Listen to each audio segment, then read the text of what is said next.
Buenos días, mis queridos hermanos, que la paz de nuestro Dios les acompañe en este precioso día. Hoy, tal como os he prometido, por la gracia de nuestro Dios, vamos a ver la segunda parte de esta reflexión y vamos a ver de qué es lo que nuestro Dios nos transmite para poder entender esta lección de suma importancia.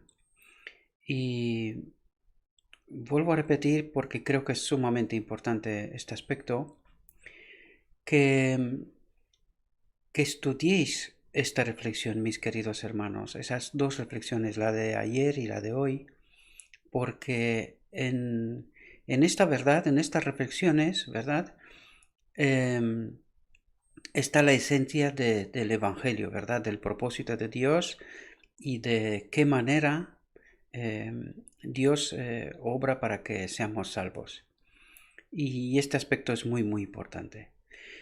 Por lo tanto, sin alargarme, porque la de hoy tampoco va a ser una reflexión muy corta, debido al texto, aún dividida en dos, pero aún así, claro, nuestro Dios sintetiza todo lo que es posible, pero sintetizar el Evangelio no es cosa fácil, ¿verdad? Entonces vamos a ver qué es lo que nuestro Dios nos quiere transmitir hoy. No nos basta con creer que Jesús no es un impostor y que la religión de la Biblia no es una fábula astuta. Podemos creer que el nombre de Jesús es el único nombre bajo el cielo por el que el hombre puede ser salvado. Y sin embargo, no podemos hacer de él nuestro Salvador personal por la fe. No basta con creer en la teoría de la verdad. No basta con hacer una profesión de fe en Cristo y que nuestros nombres se registren en la lista de la Iglesia. Esto es muy importante y es curioso porque el mismo Dios nos manda este mensaje porque mucha gente cree que por estar en la iglesia son salvos, ¿verdad? Y no se dan cuenta de que la obra apenas empieza, apenas comienza, ¿verdad? Con la venida en la iglesia. Es a partir de este momento que en realidad debemos de comprender cuál es la obra que se tiene que hacer para la salvación, ¿verdad? El que guarda sus mandamientos mora en él, y él en él. Es decir, el que guarda sus mandamientos, el Espíritu de Cristo habita en nosotros, y nosotros estamos en él, ¿verdad? O sea, tenemos vida a través de él. En realidad, eso nos quiere decir, ¿verdad? No son fáciles los textos de entender, pero bueno, espero que podamos entenderlos, ¿verdad? Y por eso sabemos que permanece en nosotros, por el Espíritu que nos ha dado. Por lo tanto, aquí nos revela una verdad sumamente importante. Dice, el que guarda sus mandamientos mora en Cristo, ¿verdad? Y Cristo mora en él, ¿verdad? Y aquí nos da una señal para saber si el Espíritu de Cristo está en nosotros. Dice, y por eso sabemos que permanece en nosotros. ¿Por qué sabemos? Porque guardamos sus mandamientos, dice. Y si no los guardamos, entonces su Espíritu no habita en nosotros. Eso quiere decir, ¿verdad? Espero que lo podamos entender bien. Lo dice para contrarrestar ese evangelio de cree y eres salvo, ¿verdad? Eso es lo que trata de decirnos, ¿verdad? Tú solo cree y eres salvo, ¿verdad? Porque dice que guardar sus mandamientos pues no hace falta, porque para algunos les dice que han sido abolidos en la cruz y a otros les dicen que no pueden, ¿verdad? Porque esto es imposible para nosotros. Está tratando de resaltar las trampas, el engaño, ¿verdad? Entonces, vuelvo a leer de principio, el que guarda sus mandamientos mora en Cristo y Cristo en él. Y por eso sabemos que permanece en nosotros, por el Espíritu que nos ha dado, ¿verdad? En esto sabemos que lo conocemos si guardamos sus mandamientos. Por lo tanto, aquí nos revela cómo podemos saber si el Espíritu de Cristo está con nosotros, guardando sus mandamientos, obedeciéndole, ¿verdad? Esta es la forma, no hay otra. Y fijaos aquí lo que nos dice porque dice algo sumamente importante. Dice, esta es la genuina evidencia de la conversión. cualquiera que sea nuestra profesión, no sirve de nada a menos que Cristo se revele en obras de justicia. ¿Qué es lo que nos está diciendo aquí? Podemos entender la obra, o sea, la justicia de Cristo que nos es impartida. ¿Podemos entenderla a través de este texto? Es así como debemos de entender que esta justicia de Cristo es la justicia que Él obra en mí hoy, ¿verdad? Y no esa trampa que nos dice que no, que la vida de Cristo está colocada para mí también, ¿verdad? Lo que Él ha vivido, su vida perfecta, está puesta para mí. Pues no, queridos hermanos, aquí podemos ver lo que esto es otro engaño. En realidad es la justicia de Cristo que se obra, que se revela en mí hoy. ¿Lo comprendemos? Y esta es Daniel 8:14, el correcto entendimiento de ese texto, y el templo será purificado, ¿verdad? Aquí en original y en la copia en el cielo, en los libros del cielo. Entendamos las metáforas, ¿verdad? Por lo tanto, dice, esta es la genuina evidencia de la conversión, la genuina evidencia de la conversión. Cualquiera que sea nuestra profesión, no sirve de nada a menos que Cristo se revele en obras de justicia. Por lo tanto, la justicia de Cristo se tiene que revelar en mí hoy. Y dice, esta es la genuina conversión.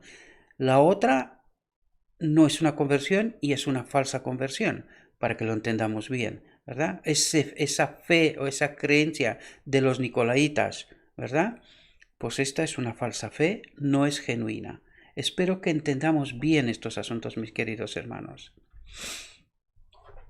Fijaos lo que dice. La verdad debe ser plantada en el corazón. ¿Qué es lo que quiere decir aquí? Queridos, ¿qué es la verdad? Es Dios. ¿Y cómo se planta Dios en el corazón? A través de su palabra.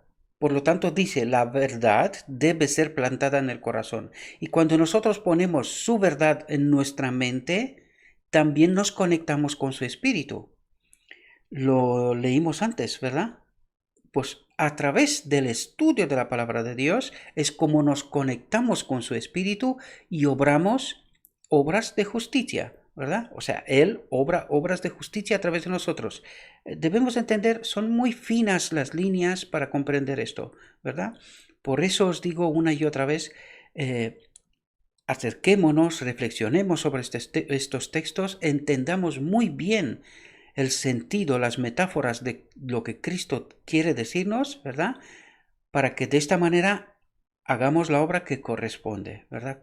A esa cooperación con su espíritu, ¿sí? La verdad debe ser plantada en el corazón. Es controlar la mente y regular los afectos. ¿Cómo? A través de su palabra, ¿verdad? Todo el carácter debe estar marcado con las declaraciones divinas, con su palabra, ¿verdad? Dice, nuestro carácter se forma, se modela a través de las declaraciones divinas, a través de la Biblia. Eso es lo que quiere decir. ¿Entendemos? Y fijaos lo que dice aquí. Cada pizca y cada tilde de la palabra de Dios debe ser llevada a la práctica diaria. ¿Comprendemos? Esa realidad es lo que dijimos también ayer. ¿Cómo Cristo vivía? Pues por lo que el Espíritu le daba todos los días. Y eso mismo tiene que ser, esa misma tiene que ser nuestra experiencia. ¿Cómo? A través de la palabra de Dios llevada a la práctica diaria. Y es así como estamos conectados con el Espíritu Santo y es así como obramos justicia. ¿Entendéis? Quien se convierte en partícipe de la naturaleza divina estará en armonía con la gran norma de justicia de Dios, su santa ley. ¿Qué es lo que nos quiere decir aquí? Quien se convierte en un colaborador con Cristo, quiere decir, a través de su espíritu, dice, quien se convierte en partícipe de la naturaleza divina. ¿Cuál es la naturaleza divina? El espíritu de Cristo, ¿verdad? Estará en armonía con la gran norma de justicia de Dios, su santa ley. Deja de pecar. Vive la vida de Cristo. Lo leímos ayer también, ¿verdad? deja de pecar. Eso es lo que nos quiere decir. Estará en armonía con la gran norma de justicia de Dios.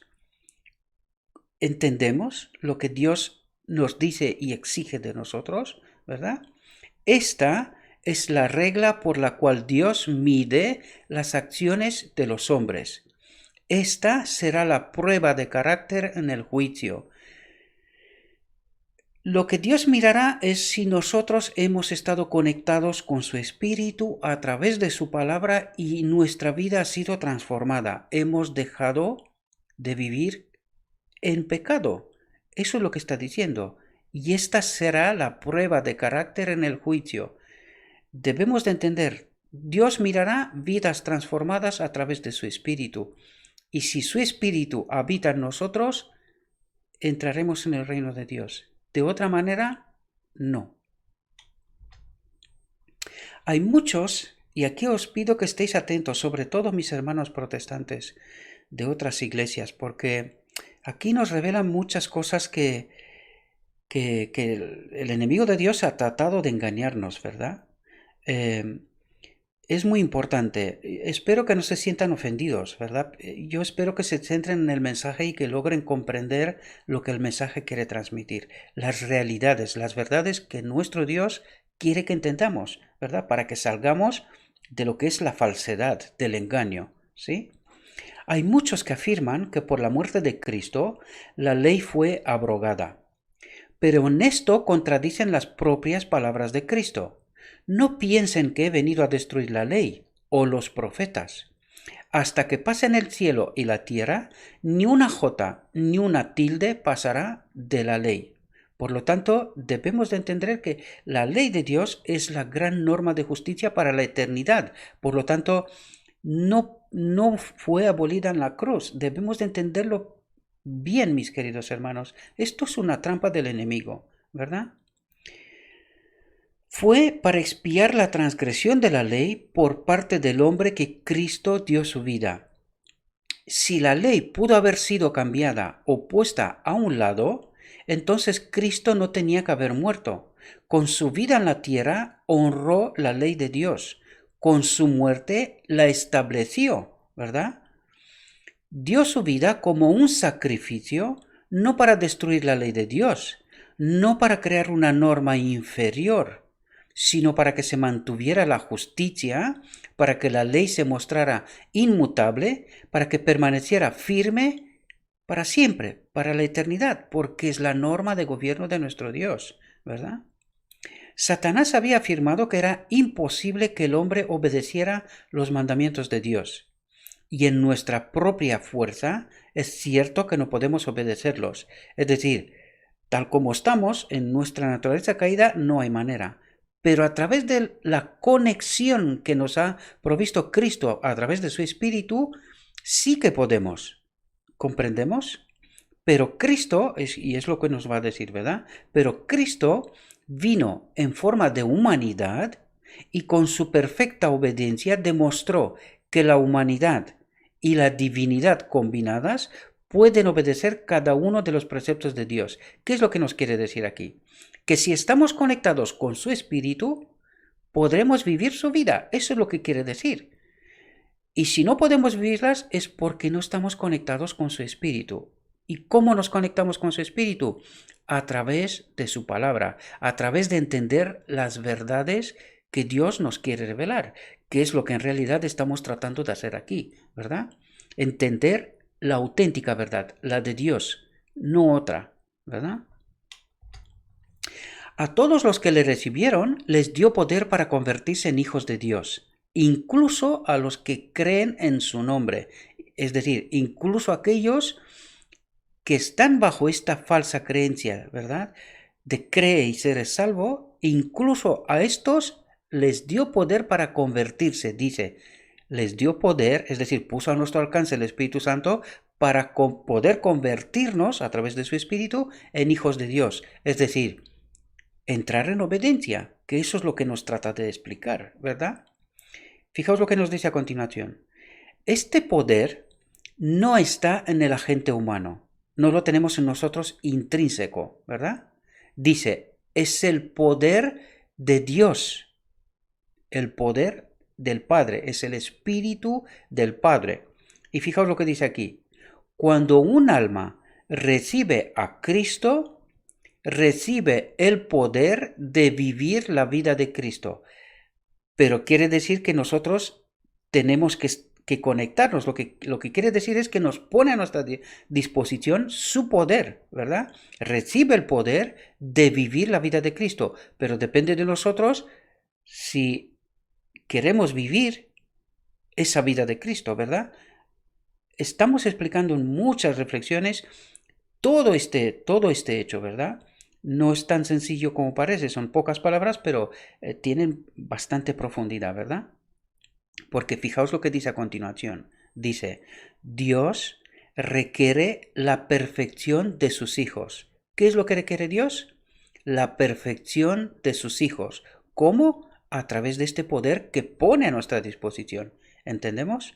Su ley es una transcripción de su propio carácter y es la norma de todo carácter. Por lo tanto, entendemos que este espíritu es su ley, es su transcripción en nosotros. ¿Entendemos? Eso es lo que quiere decirnos. Esta norma infinita se presenta a todos para que no haya ningún error en cuanto a la clase de personas que Dios tendrá que componer su reino. Es decir, solamente aquellos que tienen el poder de Dios en ellos, ¿verdad? Solamente aquellos serán esa clase de personas que Dios tendrá que componer su reino. Si no tenemos el Espíritu de Dios en nosotros, y aquí tenemos que entender lo que estamos explicando una y otra vez, la limpieza del templo, el poder de Dios que al final del día de la expiación habitará en nosotros, y este es el sello a través del cual son esas clases de personas que Dios tendrá que componer su reino. De eso nos trata de decir, mis queridos hermanos. Espero que lo entendamos. La vida de Cristo en la tierra fue una expresión perfecta de la ley de Dios.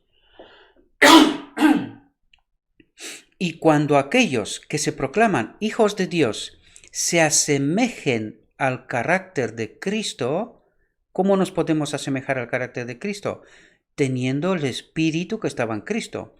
Lo leímos antes, ¿verdad? Ese poder de Dios.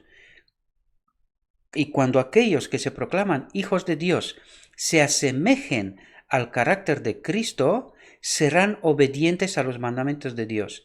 ¿Entendemos el proceso? ¿Entendemos el mecanismo?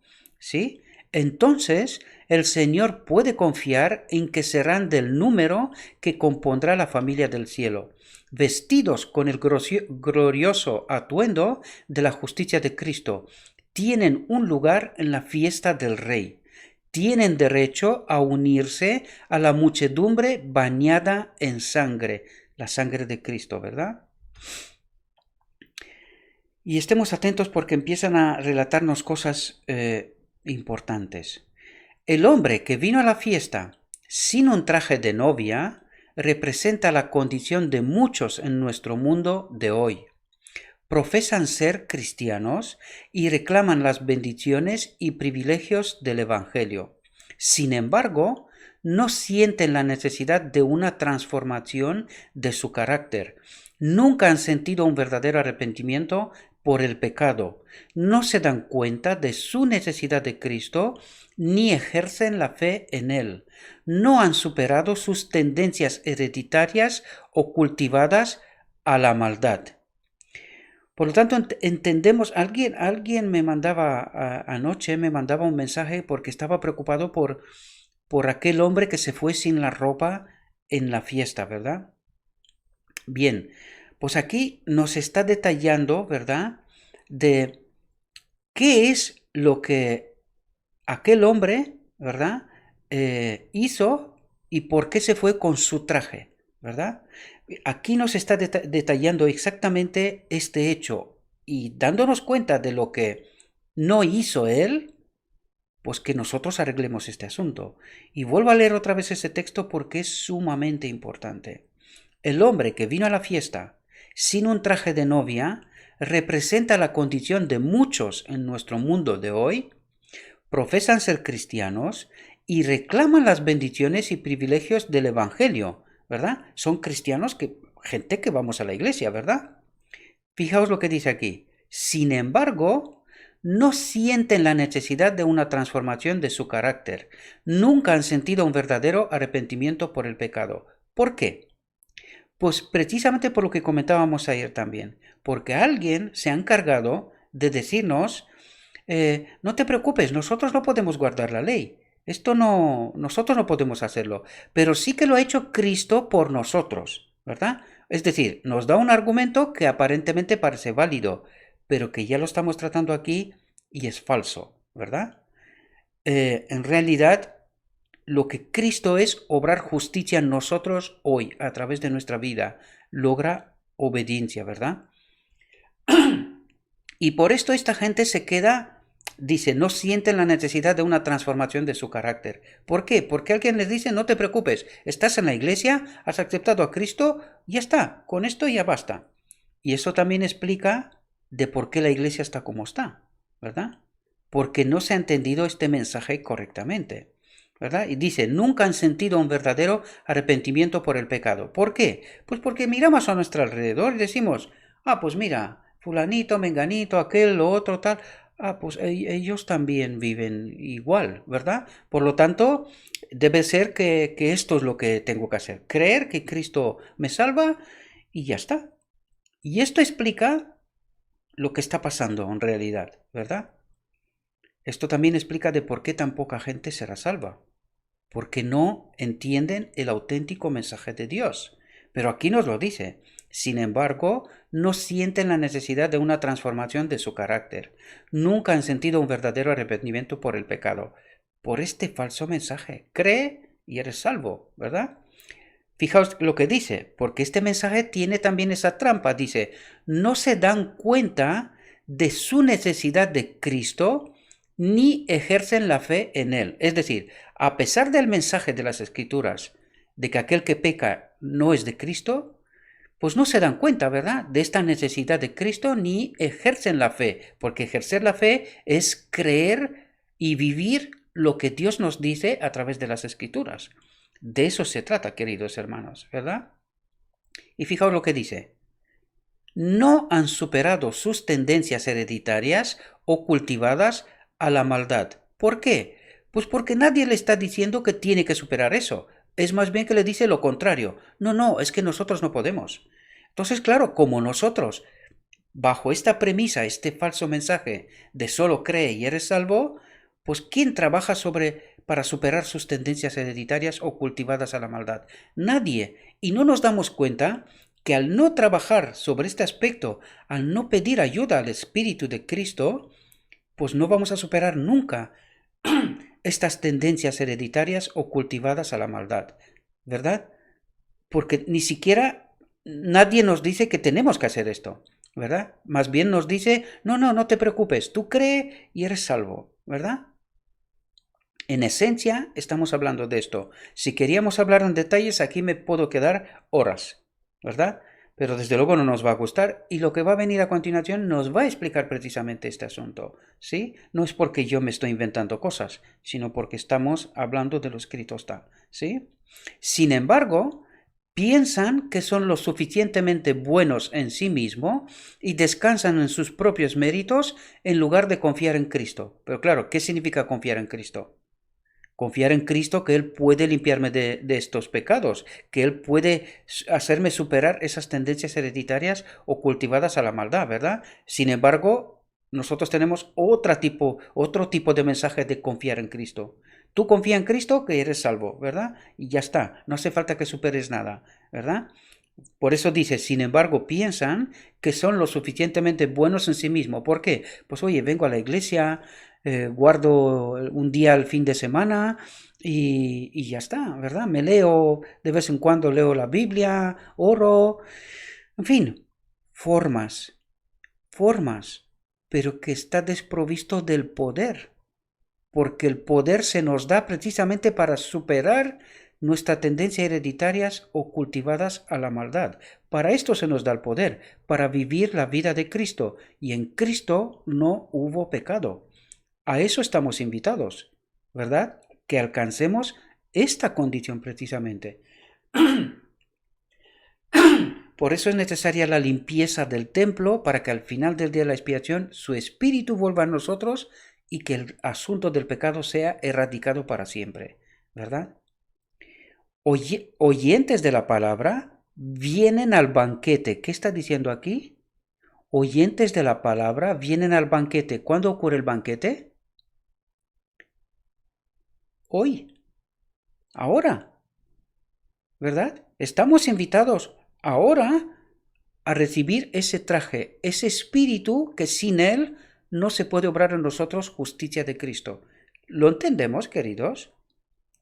Oyentes de la palabra vienen al banquete, pero no se han puesto el manto de la justicia de Cristo. Vienen sin el Espíritu de Dios. Vienen sin esta necesidad de limpiar su templo. De eso está hablando, mis queridos hermanos. Espero que lo podamos entender. Muchos... Vaya, mi voz no me ayuda mucho hoy. Muchos de los que se llaman a sí mismos cristianos son meros moralistas humanos. ¿Entendemos la profundidad de esto? Hablamos de la Biblia, hablamos de la palabra de Dios, pero desprovista de poder. Por eso dice, son meros moralistas humanos. Han rechazado el don que solo les permitiría honrar a Cristo representándolo en el mundo. El trabajo del Espíritu Santo es para ellos un trabajo extraño. ¿Entendemos lo que os estaba explicando antes? ¿Verdad? Nos quedamos con formas, porque estas son formas en realidad. No es porque el hecho en sí es malo, sino porque está desprovisto de precisamente este trabajo del Espíritu Santo, ¿verdad? Por eso nos dice, han rechazado el don que solo les permitiría honrar a Cristo representándolo en el mundo. Claro, ahora cuando entiendes de lo que está diciendo nuestro Dios, ¿de qué manera represento yo a Cristo en el mundo? ¿De qué manera lo represento? ¿Entendéis que no es la manera en la que Cristo quiere que lo representemos? Porque dice, el trabajo del Espíritu Santo es para ellos un trabajo extraño. ¿Entendemos? Estamos desprovistos del poder del Espíritu Santo cuando no vivimos según la palabra, según lo escrito está. Cuando solo creemos que Dios nos salva, y en realidad nosotros creemos que Dios nos salva en pecado, sino no del pecado. ¿Entendemos? Cuando nos salva del pecado, esto significa que yo dejo de vivir en pecado. ¿Entendemos? Hemos tratado este asunto, no me paro ahora porque, como os lo he dicho antes, estos son detalles de horas hablando. Y de hecho, hemos tratado estos asuntos y seguiremos tratándolo, según lo escrito está. ¿Sí? No son hacedores de la palabra, ¿verdad? Los principios celestiales que distinguen a los que son uno con Cristo de los que son uno con el mundo se han vuelto casi indistinguibles. Y claro, si miramos hoy cuáles son los propósitos de la gente que está en el mundo y cuáles son los propósitos de los supuestos cristianos, ¿verdad? Digo supuestos cristianos porque, claro, es precisamente nos dice aquí, las líneas de demarcación se fueron. ¿Qué hace el mundo y qué hacemos nosotros? Pues debemos de entender esto precisamente, ¿verdad? Los que profesan ser seguidores de Cristo ya no son un pueblo separado y peculiar. ¿Entendemos lo que nos está diciendo nuestro Dios? ¿Hay algo que nos hace a nosotros separados en verdad, no en formas, en verdad del mundo? En el día a día quiere decir, en nuestros pensamientos, en nuestros propósitos, en lo que hacemos y en cómo lo hacemos, ¿verdad? En propagar la palabra de Dios, ¿verdad? Predicar la palabra de Dios al mundo, no en la iglesia, porque en la iglesia nos estamos predicando a nosotros mismos, al mundo, a la gente de afuera, gente que no conoce el Evangelio y que mi vida tiene que ser para ellos Evangelio. Por eso dice aquí, que los que profesan ser seguidores de Cristo ya no son un pueblo separado y peculiar. Mis vecinos, la gente que me conoce, mis compañeros de trabajo, saben quién soy y por qué soy como soy. Eso es lo que trata de decirnos, ¿verdad? La línea de demarcación es indistinta, porque nos hemos amoldado al mundo, ¿verdad? Eso es lo que trata de decirnos el texto, ¿sí? El pueblo se está subordinando al mundo, a sus prácticas, sus costumbres, su egoísmo, ¿verdad? La iglesia ha ido al mundo en transgresión de la ley cuando el mundo debería haber ido a la iglesia en obediencia a la ley.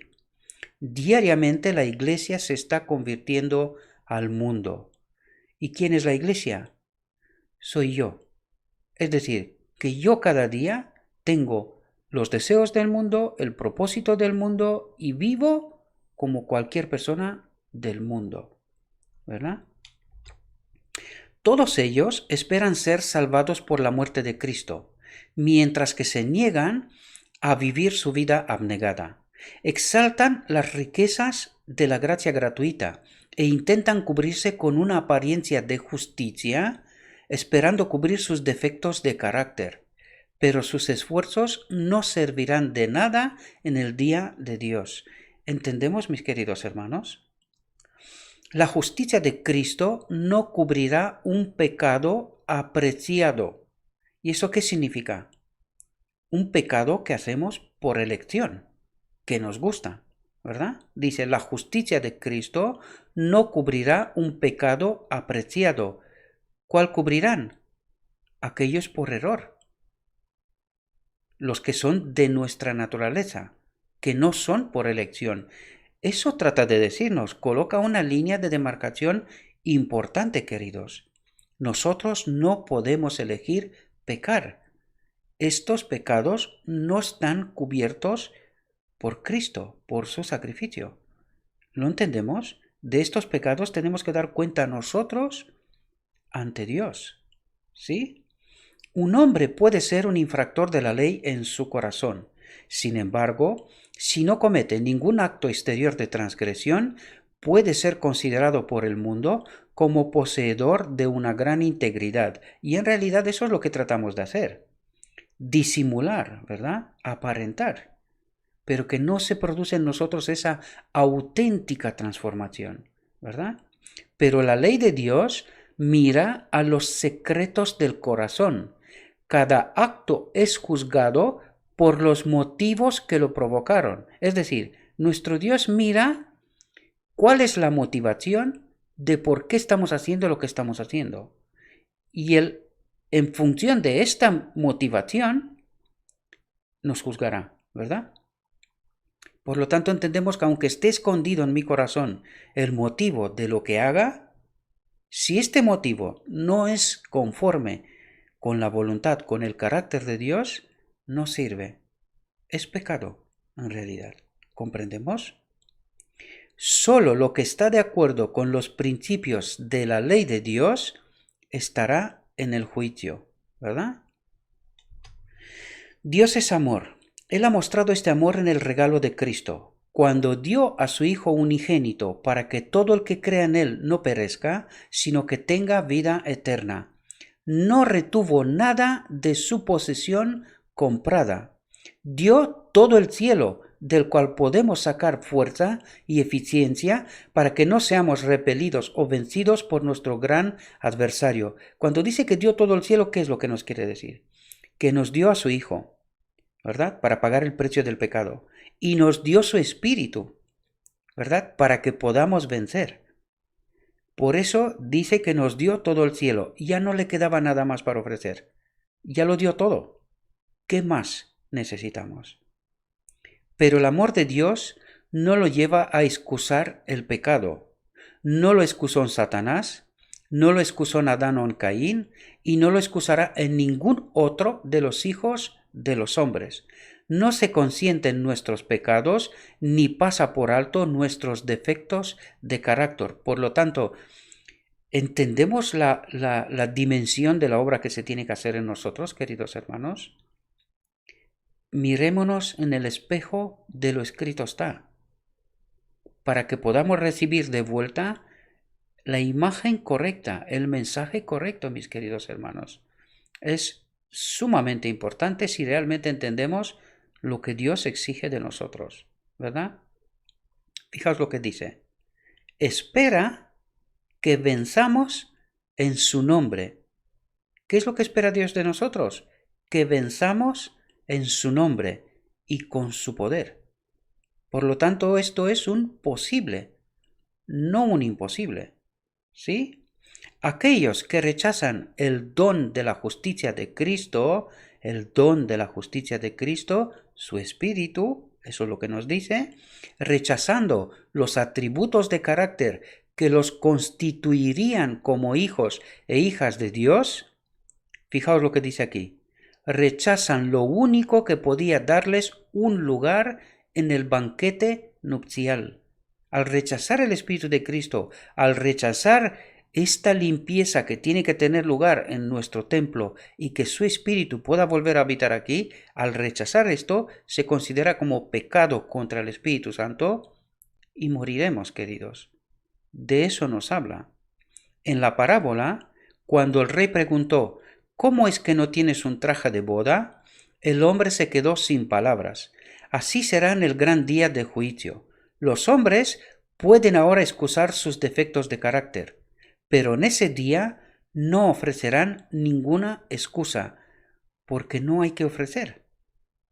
Lo tuvimos todo a nuestro alcance, pero no quisimos obedecer, ¿verdad? Las iglesias profesas de Cristo en esta generación son exaltadas a los más altos privilegios. No sé si entendemos realmente lo que quiere decir aquí. Nos quiere decir que la historia está para que nosotros la miremos y entendamos. La historia de la cristiandad, la obra de Cristo, lo escrito está, la palabra inspirada, la verdad presente, lo tenemos todo en esta última generación sobre el cual Dios coloca una obra especial. Ellos tienen que alcanzar esta impecabilidad a través de su espíritu. Y por eso la responsabilidad que se coloca sobre nosotros es mayor, los privilegios también. Recordad, los 144.000, esta generación en vida, cuando Cristo venga, acompañarán a Cristo allá donde esté. Por eso los privilegios son altos, pero la responsabilidad también, ¿verdad? ¿Entendemos la responsabilidad que nuestro Dios coloca sobre nosotros? Espero que seamos capaces de entender esto, mis queridos hermanos. El Señor se nos ha revelado en una luz cada vez mayor. Nuestros privilegios son mucho más grandes que los privilegios del antiguo pueblo de Dios, porque lo tenemos todo a nuestro alcance. Todo, no falta nada. No solo tenemos la gran luz encomendada a Israel, sino que tenemos la creciente evidencia de la gran salvación traída a nosotros a través de Cristo, de su Espíritu, del poder para vencer. Eso es lo que quiere decirnos. Lo que era tipo y símbolo para los judíos es la realidad para nosotros. Es decir, el día de la expiación estamos en la realidad ahora. Todo lo que era símbolo, ¿verdad? Para los judíos, para nosotros hoy es la realidad. Nosotros vivimos ese día de la expiación. Eso es la realidad. Ellos tenían la historia del Antiguo Testamento. Nosotros tenemos eso y el Nuevo Testamento también. Tenemos la seguridad de un Salvador que ha venido, un Salvador que ha sido crucificado, que ha resucitado y sobre el sepulcro rasgado de José ha proclamado, yo soy la resurrección y la vida. ¿Cómo? ¿Cómo es la vida? A través de su Espíritu, ¿verdad? A través del Espíritu del Padre que habita en él. Debemos de entender esas verdades muy profundas, pero que son tan importantes para nosotros, mis queridos hermanos. En nuestro conocimiento de Cristo y su amor, el reino de Dios se coloca en medio de nosotros. ¿Qué dice? Fijaos lo que dice. en nuestro conocimiento de Cristo y su amor, fijaos lo que dice, el reino de Dios se coloca en medio de nosotros. ¿Cómo? A través de su Espíritu, queridos. El reino de Dios se coloca en medio de nosotros a través de su Espíritu, porque su pueblo empieza a vivir en conformidad con su carácter. Eso es lo que trata de decirnos, mis queridos hermanos, ¿verdad? Cristo se nos revela en sermones y se nos canta en canciones. Y atentos, el banquete espiritual se pone ante nosotros en rica abundancia. ¿Cuándo ocurre el banquete? ¿Lo entendemos, queridos hermanos? El banquete espiritual se pone ante nosotros en rica abundancia. ¿Queremos recibir el traje de Cristo, de Dios, el poder de Dios, para que se haga su obra en nosotros y que podamos entrar en este banquete? ¿Entendemos la realidad, queridos hermanos? El traje de novia, provisto a un costo infinito, es ofrecido libremente a cada alma. ¿Pero queremos recibirlos? ¿Queremos obrar en consecuencia? ¿Entendemos el mensaje? Los mensajeros de Dios nos presentan la justicia de Cristo, la justificación por la fe, las grandes y preciosas promesas de la palabra de Dios, el libre acceso al Padre por Cristo, el consuelo del Espíritu. ¿Qué dice? El libre acceso al Padre por Cristo. ¿Cómo? A través de su Espíritu. ¿Entendemos? El consuelo del Espíritu, la seguridad bien fundamentada de la vida eterna en el reino de Dios. Y fijaos aquí, queridos hermanos, ¿qué podría hacer Dios por nosotros que no haya hecho al proveer la gran cena, el banquete celestial? ¿Qué podría hacer? Sacrificó a su Hijo, volvió a reconectarnos con su Espíritu, para que a través de su Espíritu nosotros podamos obedecer, vivir una vida en conformidad con su carácter. Y dice, ¿qué más puedo hacer? ¿Lo entendemos, mis queridos hermanos? En el cielo lo dicen los ángeles ministradores. El ministerio que se nos ha encargado realizar lo hemos hecho. Hemos hecho retroceder al ejército de ángeles malvados. ¿Qué están haciendo los ángeles? Dice retroceder al ejército de los ángeles malvados. ¿Lo entendemos? Enviamos brillo y luz a las almas de los hombres, avivando su memoria del amor de Dios expresado en Jesús. Atrajimos sus ojos a la cruz de Cristo. Sus corazones se conmovieron profundamente por el sentido del pecado que crucificó al Hijo de Dios. Fueron condenados. Vieron los pasos a seguir en la conversión. Fijaos lo que dice aquí. Vieron los pasos a seguir en la conversión. Sintieron el poder del Evangelio. Sus corazones se hicieron más tiernos al ver la dulzura del amor de Dios. Contemplaron la belleza del carácter de Cristo, su Espíritu, el Espíritu del Padre en él. ¿Y a lo que nos invita aquí? ¿A qué nos invita aquí, mis queridos hermanos? La pregunta del cielo, la pregunta del Padre, porque este fue el inicio de todos los problemas en el cielo, fue, ¿queréis que habite mi espíritu en vosotros? Dice, la belleza del carácter de Cristo. El Espíritu del Padre habitaba en él. ¿Queremos nosotros que habite también en nosotros? ¿Lo queremos, mis queridos? Esta es la invitación al banquete, mis queridos hermanos. Debemos de entender este mensaje. Es sumamente importante, tal como lo está diciendo en el título. Es de suma importancia. Pero con los muchos todo fue en vano. No quisieron renunciar. Fijaos lo que está diciendo aquí, para que podamos entender qué es lo que tenemos que hacer, ¿verdad? Porque aquí nos lo revela. Fijaos. No quisieron renunciar a sus propios hábitos y carácter. No se quitaban las vestiduras de la tierra para vestirse con el manto del cielo. Sus corazones fueron entregados a la codicia. ¿Y qué es lo que hacemos nosotros todos los días? ¿A qué están dedicados nuestros proyectos de vida? Fijaos, a acumular, codicia, a tener más y más, a nuestra vanidad personal, ¿verdad? Amaban las asociaciones del mundo más de lo que amaban a su Dios. Es decir, Dios no estaba en el primer lugar. ¿Entendemos lo que nos está diciendo, mis queridos hermanos? ¿Y entendéis por qué vamos a perder la eternidad? Pues las causas están allí, mis queridos hermanos.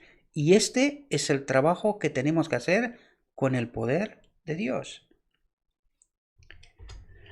Solemne será el día de la decisión final. En la visión profética el apóstol Juan lo describe. Vi un gran trono blanco, y al que estaba sentado en él, de cuya faz huyeron la tierra y el cielo, y no se encontró ningún lugar para ellos. Y vi a los muertos, pequeños y grandes, de pie ante Dios. Y se abrieron los libros, y se abrió otro libro que es el libro de la vida. Y los muertos fueron juzgados por las cosas que estaban escritas en los libros según sus obras. ¿A quién llama muertos? A ti y a mí, querido hermano. Nosotros somos los muertos y podemos convertirnos en vivos aceptando el poder de Dios en nosotros, viviendo según el carácter de Dios. Es así como nos convertiremos en vivos, ¿verdad? Triste será la retrospectiva de ese día cuando los hombres se encuentren cara a cara con la eternidad. Toda la vida se presentará tal como ha sido. Atentos aquí para que veáis por qué vamos a perder la eternidad. Los placeres, las riquezas y los honores del mundo no parecerán entonces tan importantes. ¿Por qué vamos a perder la eternidad? Dice, los placeres, las riquezas y los honores del mundo no parecerán entonces tan importantes. Qué pena, mis queridos hermanos. Espero que seamos capaces de entender y que el Espíritu Santo impresione nuestra mente, ¿verdad? Los hombres verán entonces que la justicia que despreciaban es la única que tiene valor. Verán que han formado sus personajes bajo los engaños atractivos de Satanás. Las vestimentas que han elegido son la insignia de su lealtad al primer gran apóstata. Entonces verán los resultados de su elección. Tendrán un conocimiento de lo que significa transgredir los mandamientos de Dios. Espero, mis queridos hermanos, que despertemos antes que sea demasiado tarde. No habrá un futuro periodo de prueba en el que prepararse para la eternidad. ¿Qué es lo que vivimos nosotros ahora, mis queridos hermanos? Fijaos lo que dice. No habrá un futuro periodo de prueba. Estamos en un periodo de prueba, en un tiempo de gracia, queridos hermanos. Y nosotros en ese tiempo de gracia tenemos que aprovecharlo y demostrar al cielo que queremos que el Espíritu de Dios, su carácter, habite en nosotros. Y queremos vivir otra vida, no esta. Su vida, comprendemos, en su reino. Y ese es nuestro periodo de prueba. Espero, mis queridos hermanos, que pasemos esa prueba. No habrá un futuro periodo de prueba en el que prepararse para la eternidad. Es en esta vida que debemos ponernos el manto de la justicia de Cristo, aceptar su espíritu y que se haga en nosotros su obra. Este es el manto de la justicia de Cristo. Esta es nuestra única oportunidad de formar personajes para el hogar que Cristo ha preparado para aquellos que obedecen sus mandamientos. ¿Entendemos la obra? Lo vuelvo a leer porque es importantísimo. Fijaos lo que dice. Esta es nuestra única oportunidad de formar personajes, caracteres, ¿verdad? Aquí creo que la traducción me jugó una mala pasada, ¿verdad? Esta es nuestra única oportunidad de formar caracteres para el hogar que Cristo ha preparado para aquellos que obedecen sus mandamientos. Por lo tanto, ¿entendéis la obra que se tiene que hacer nosotros? Este es el templo será purificado. que de nuestra mente salga estos placeres de este mundo, los honores, las riquezas y esas tonterías que Satanás nos las coloca por delante, ¿verdad? Y que tenemos que hacer la obra de Cristo, porque este mundo ya no es el mundo que nuestro Dios preparó para nosotros. Este mundo será quemado, destruido, reformado, ¿verdad? Recreado, perdón, no reformado, recreado, ¿verdad? Para nosotros. Por lo tanto, tenemos que formar caracteres ahora con el poder de Dios. De eso nos está tratando explicarnos este mensaje, mis queridos hermanos. Los días de nuestra prueba se están cerrando rápidamente. El final está cerca. Se nos advierte, cuídese, no sea que sus corazones se carguen de exceso de alcohol y borrachera y de los cuidados de esta vida y que ese día llegue sin darse cuenta. Tened cuidado de que no os encuentre desprevenidos. Ten cuidado de no encontrarte en la fiesta del rey sin un traje de novia. Lo dice personal. A mí, ten cuidado de no encontrarte en la fiesta del rey sin un traje de novia. Espero, mis queridos hermanos, que esta no sea la experiencia de ninguno de nosotros. Y por eso os pedía yo ayer, compartid, queridos hermanos, este mensaje, porque casi toda la cristiandad está engañada. Está engañada, queridos. A la hora que no penséis que el Hijo del Hombre viene, bienaventurado el que vela y guarda sus vestidos, no sea que ande desnudo y vean su vergüenza. Espero, mis queridos hermanos, que este mensaje, tanto el de ayer como el de hoy, espero que os ayuden en vuestra reflexión. Os invito a que reflexionéis mucho más profundamente. Yo he tratado de hacerlo todo lo rápido que he podido, pero que si queremos entender este mensaje hay que reflexionar despacio, tranquilo, profundamente, entender lo que Dios espera y exige de nosotros, mis queridos hermanos.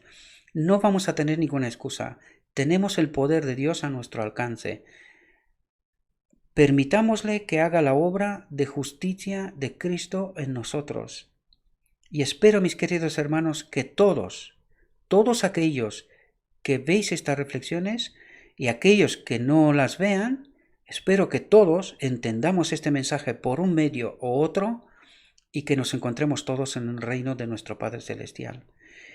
Espero, mis queridos hermanos, que tengáis espero y ruego que tengáis un próspero día y que todo lo que os he dicho, os lo he dicho en nombre de Cristo Jesús. Amén.